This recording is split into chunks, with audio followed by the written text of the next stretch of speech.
Voy a la letra del Evangelio según San Lucas, capítulo 18, y voy a considerar los primeros versos de ese capítulo bíblico, que dice de la siguiente manera. También le refirió Jesús una parábola sobre la necesidad de orar, siempre y no desmayar, diciendo, había en una ciudad un juez que ni temía a Dios ni respetaba a hombre. Había también en aquella ciudad una viuda, la cual venía a él, diciendo, hazme justicia de mi adversario. Y él no quiso por algún tiempo, pero después de esto dijo dentro de sí, aunque no temo a Dios ni tengo respeto a hombre, sin embargo, porque esta viuda me es molesta, le haré justicia, no sea que viniendo de continuo me agote la paciencia. Y dijo el Señor, oíd lo que dijo el juez injusto. ¿Y acaso Dios no hará justicia a sus escogidos que claman a él día y noche? ¿Se tardará en responderles? Os digo que pronto les hará justicia, pero cuando venga el Hijo del Hombre, ¿hallará fe en la tierra? El pasaje bíblico considerado en la mañana de hoy es una de las muchas parábolas o historias que pudiera, por decirlo así, que Cristo utilizó para tratar de llevar una enseñanza hacia aquellos que le seguían. Y nos habla de un hombre que la Biblia lo presenta muy claro como un juez. Pero hay un detalle. Dice la Biblia que este juez no era un hombre justo. Así que posiblemente era un hombre que se aprovechaba de su posición, era un hombre que posiblemente dictaba una sentencia favorable para aquellos a los que él conocía o quizás aceptaba sobornos. No importa cuántas cosas pudieran ocurrir alrededor de este hombre. Sin embargo, la Biblia lo presenta como un hombre que moralmente y en su función no era una persona correcta.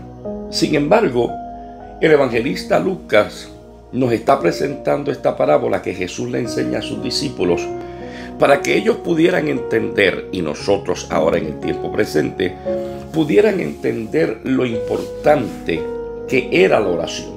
Lo importante que era esa comunicación, esa comunión con Dios. Y he dicho en otras ocasiones que cuando miramos a los discípulos hay un dato muy interesante de ellos. Y es que cuando ellos comienzan a caminar con Jesús, lo primero que ellos le piden al Maestro fue que les enseñara a orar. Ninguno de ellos tenía de interés en ser reconocidos en la historia como grandes teólogos, como grandes predicadores, como grandes estudiosos de la palabra. Ellos, lo primero que le dijeron al Señor un día fue, Señor, enséñanos a orar de la misma manera en que Juan enseña a sus discípulos. Pero este pasaje bíblico, considerado en la mañana de hoy, nos está hablando de una oración no rutinaria, no de una oración temporal, no de una oración pasajera. Nos está hablando de una oración que debe ser perseverante, que debe ser persistente. Porque cuando miramos el escrito bíblico, nos damos cuenta que la Biblia presenta en esta parábola el hecho de que aquel juez en un momento dado se sienta a pensar, a meditar en sí mismo, y llega un momento donde dice, esta mujer en algún momento dado me va a incomodar, esta mujer en algún momento dado me va a colmar la paciencia, así que voy a hacerle justicia, y como decimos acá en el campo, voy a darle lo que ella quiere, lo que me está pidiendo, simplemente para que me deje tranquilo. Fíjate qué interesante. Aquella mujer simplemente le estaba pidiendo a aquel juez un acto de bondad, un acto de buena fe. Aquella mujer, la Biblia dice que le pedía constantemente a aquel juez, hazme y obtén misericordia de mí, haciéndome justicia de mi adversario, de aquel que posiblemente trataba de dañarle, de aquel que tal vez posiblemente trataba de lastimarle. No importa, ese adversario ya había creado en ella una preocupación que ella llega donde el juez pidiéndole que le hiciera justicia. Sin embargo, constantemente aquel juez seguía ignorando lo que ella le estaba pidiendo. Y llega un momento donde finalmente él accede a contestar la petición de aquella mujer.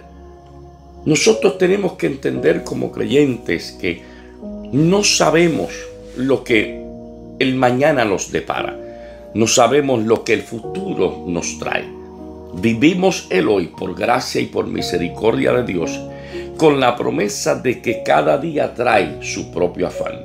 Pero no hay manera de poder afrontar, de poder enfrentarnos al futuro si no tenemos nuestra fe y nuestra confianza puesta en el Señor.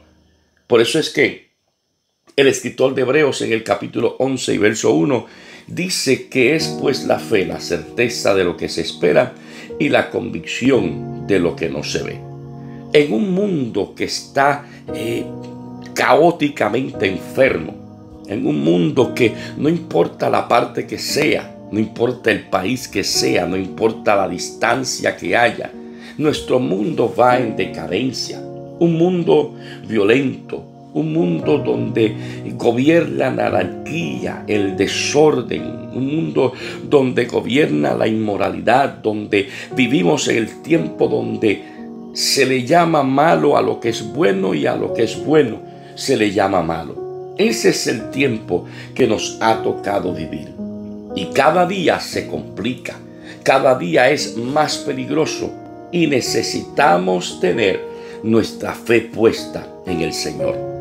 Es más, estamos viviendo un tiempo donde usted y yo como creyentes, como hombres y mujeres que amamos al Señor, que queremos servirle al Señor, que queremos agradar a Dios y que queremos y estamos luchando por llegar al cielo un día, estamos en el tiempo donde nuestra fe está siendo puesta a prueba. Donde estamos viviendo lo que un día Jesús le dijo a sus discípulos. Ustedes se han mantenido conmigo en mis pruebas. Pero en un momento dado, el Señor le dice a Pedro, Satanás ha pedido permiso para zarandearos como a trigo. Estamos en un tiempo donde estamos siendo zarandeados. Estamos en un tiempo donde estamos siendo sacudidos. Estamos en un tiempo que nos recuerda constantemente que estamos en los últimos días y que la venida de nuestro Señor Jesucristo está cada día más cerca. No hay más nada en esta humanidad en la que usted y yo vivimos tan seguro como que este mundo pronto será destruido, de que pronto todo esto acabará y que la recompensa para aquellos que le sean fieles al Señor y se hayan mantenido firmes en Él, la recompensa es que un día estaremos con el Señor para siempre. Pero fíjate que hay una pregunta sobre el tintero, hay una pregunta sobre la mesa, porque ciertamente que el juez injusto en un momento dado dice, yo no tengo miedo, no le tengo temor, no le tengo respeto ni a hombre ni a Dios alguno. Así que voy a hacerle justicia a esta mujer antes de que ella termine de colmarme la paciencia. Y Jesús hace una comparación.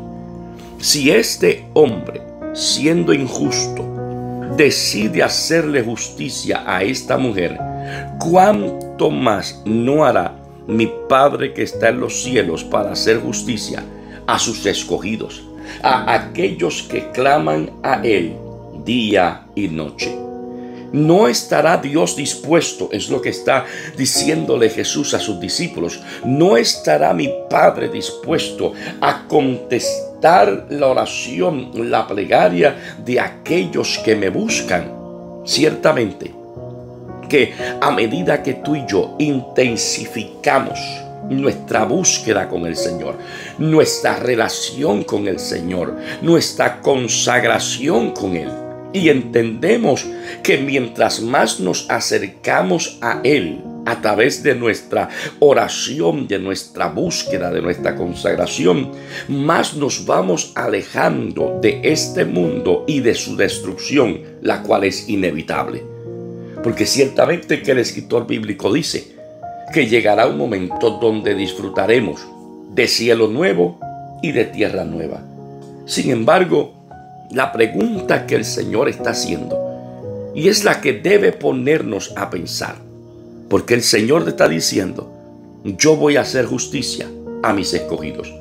Yo voy a responder a aquellos que me buscan, que me llaman. Yo estaré presente para ellos. ¿Por qué? Porque usted y yo como cristianos estamos llamados a mantenernos en súplica y en oración hasta que Dios intervenga. En un momento dado leía yo un mensaje corto en inglés y decía push, P-U-S-H. Y en inglés eso significaba el significado que le dieron mientras estaba ese mensaje que leí en ese momento: pray until something happens. Y quizás en español, si lo tradujéramos, no tendría mucho sentido, porque push es una palabra que vemos constantemente en las puertas cuando vamos a los locales, a los supermercados, a las tiendas, que significa empuje. Así que si fuéramos a darle una traducción al español, quizás no se escuche tan emocionante como en inglés. Pero lo que quiere decir el que inventó ese acróstico, si es que mi mente no me engaña, que sería el nombre correcto, lo que estaba diciendo era: ora hasta que algo suceda.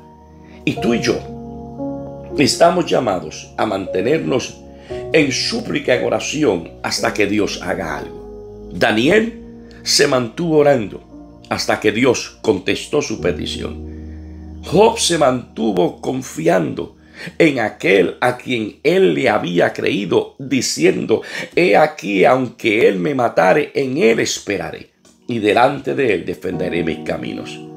Es David que en oración se allega a la presencia de Dios para pedirle a Dios que tuviera de él misericordia. ¿Cuántas cosas tú y yo podemos pedirle a Dios en oración? El problema es que muchas veces nos centralizamos en nuestra oración en pedirle a Dios, pedirle. Yo quiero un trabajo nuevo, yo quiero una casa nueva, yo quiero poder estar libre de deudas. Y todo eso no es malo. Sin embargo, el Señor un día le recriminó al pueblo y nos recrimina a nosotros también, nos amonesta. Cuando el Señor le dice a Israel: hay un problema, ustedes no reciben porque no saben pedir. Muchas veces nosotros hemos olvidado que la oración no es para que Dios satisfaga nuestros caprichos. La oración es para que nosotros podamos aceptar la voluntad de Dios en nuestra vida. Que nosotros no oramos para que Dios haga lo que nosotros queremos.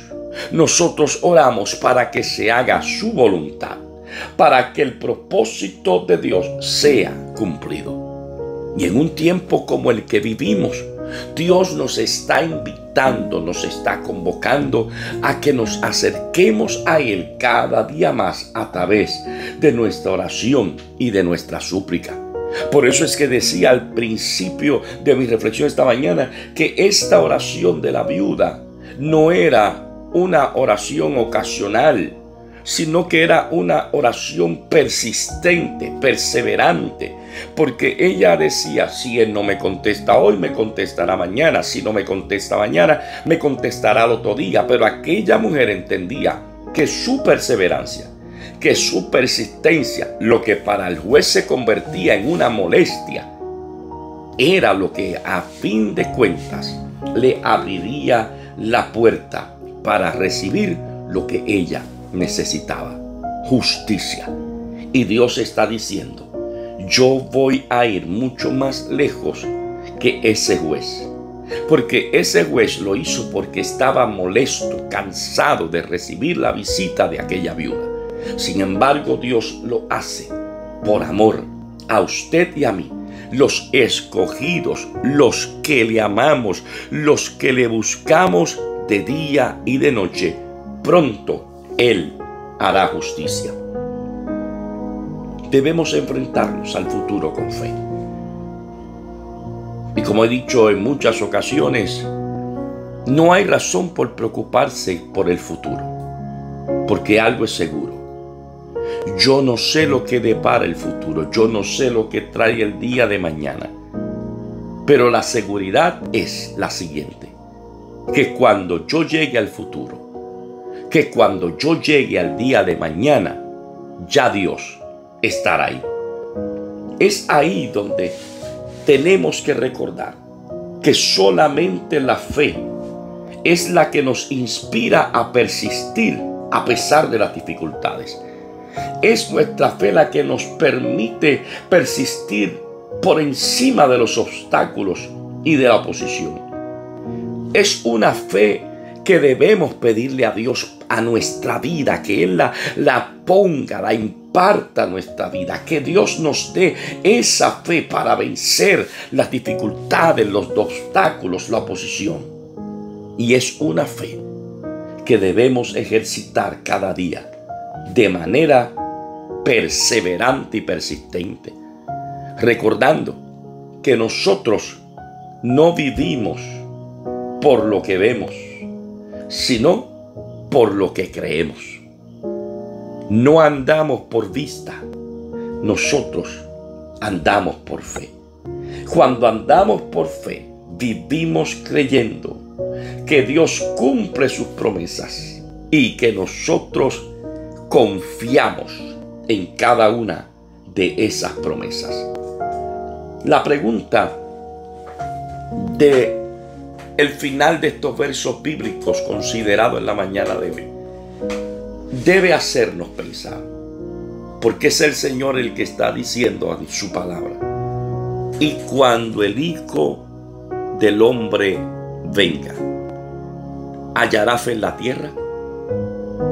¿Encontrará todavía gente que sepa creer en Él, que guarde su relación con Él, que entienda que no le servimos a Dios por bendiciones, que hemos aprendido a servirle a Dios por amor, por lo que Él ha hecho en nuestra vida, por lo que Él nos ha dado, que nos entregó a nuestro Señor Jesucristo, que estuvo dispuesto a dar su vida en la cruz para darnos a nosotros vida en abundancia? Tú y yo tenemos un compromiso. Ese compromiso debe durar para toda la vida. Porque de la misma manera en que el matrimonio debe durar para toda la vida, Dios espera que tu relación y la mía con Él dure para siempre. Porque es nuestro compromiso. Y aún a pesar de los esfuerzos que el enemigo de las almas pueda levantar y pueda hacer para socavar tu fe y la mía en el Señor, a pesar de las presiones que Él pueda poner y las presiones que se acumulan muchas veces en contra nuestra por mantener nuestra fe en el Señor, tú y yo tenemos una responsabilidad y tenemos un compromiso. Y es que debemos seguir exaltando el nombre del Rey de Reyes y Señor de Señores, el nombre del que era, del que es y el que ha de venir, porque su fuerza está ahí con nosotros. Y esa fuerza a la que nosotros nos aferramos, porque es lo que nos invita a que vivamos asidos, agarrados de Él. Y esa fuerza que Él nos enseñó, que Él nos regaló, es aquella que nos ayudará a llegar hasta el final de la meta y escuchar nuevamente, lo repito, de la boca del Señor: entra en el gozo de tu Señor, porque has sido fiel en lo poco y en lo mucho yo te pondré, dice el Señor. Vamos a pedirle a Dios que cuando lleguen los días de pruebas, le digamos: Señor, fortaléceme. Le digamos al Señor: ayúdame. ¿Te acuerdas aquel hombre que le pidió a Dios que sanara a su hijo? Y el Señor le dijo: si tú crees. Y aquel hombre le dijo: yo creo. Ayúdame en mi incredulidad.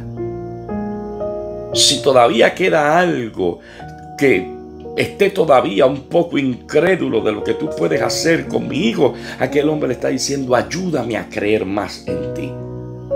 Pidámosle al Señor que fortalezca nuestra fe para que no dejemos de ser testigos verdaderos de Él, para que podamos mantenernos siendo testigos. Y como decía el coro de la antigüedad: yo soy testigo del poder de Dios y de los milagros que Él ha hecho en mí.